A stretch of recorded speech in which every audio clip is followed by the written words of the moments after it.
Tiny Wings, the game that was part of your childhood that you may have forgotten about. In 2011, this was on everyone's iPhone or iPod Touch, and it's still on the App Store to this day, although it does cost money.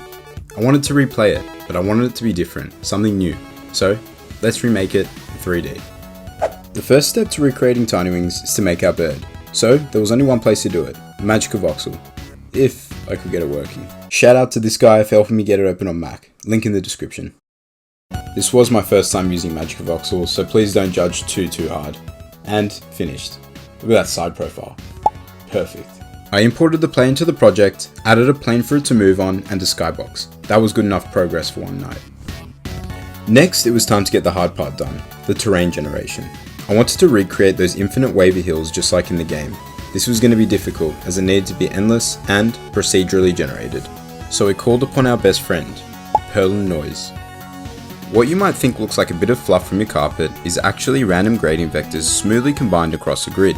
If we use random elevation for our hills, it would look quite chaotic. Noise is instead pseudo-random. Think of Noise as helping us build the height map of the hills. It will allow us to create gradual increases and decreases in height. Similar noise algorithms have been used for terrain generation purposes in games like Minecraft and even Terraria. And luckily for us, Noise can be implemented using the built-in function mathf.noise. It was looking pretty good, but to get rid of this ripple-looking terrain, we based the terrain off of one prefab as a plane, but it wasn't really working how it was supposed to. The problem came from trying to render the terrain in chunks, similar to Minecraft, where as the player moved past one chunk, it was deleted, and a new one was appended to the end. But the chunks kept spawning over each other, and the terrain was just looking terrible in general.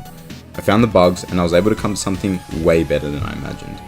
And also, as you can see, the player is moving over the hills by rolling because of the shape collider I used.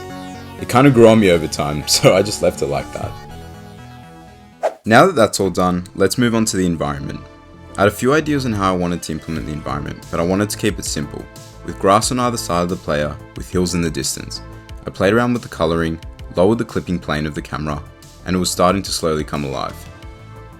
I also made it endless by making two terrain planes that lined up with each other, and once one was passed, it was destroyed and appended to the end of the new one.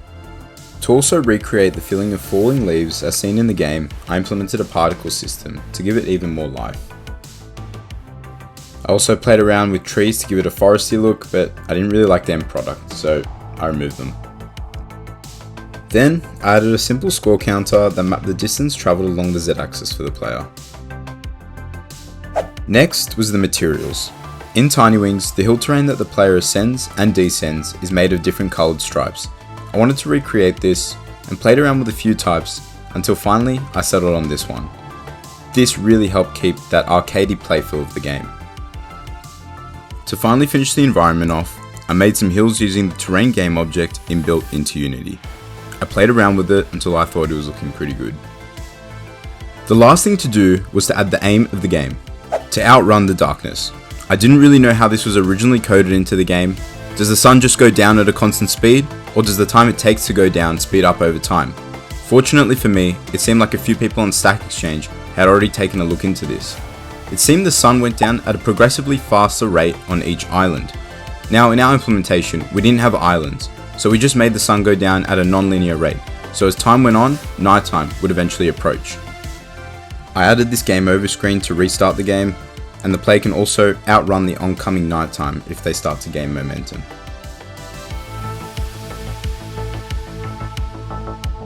I finally added in some minor fixes to the score text, music, and post-processing. This was before, and this was after. It was looking even better than what I had planned for.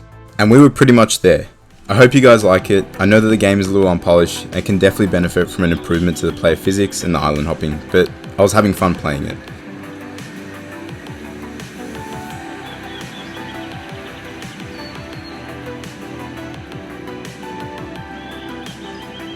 Please also consider subscribing and liking, it'll really help ensure I can keep posting. Also, let me know what game you'd like to see in 3D, or even 2D. And with that, thanks for watching.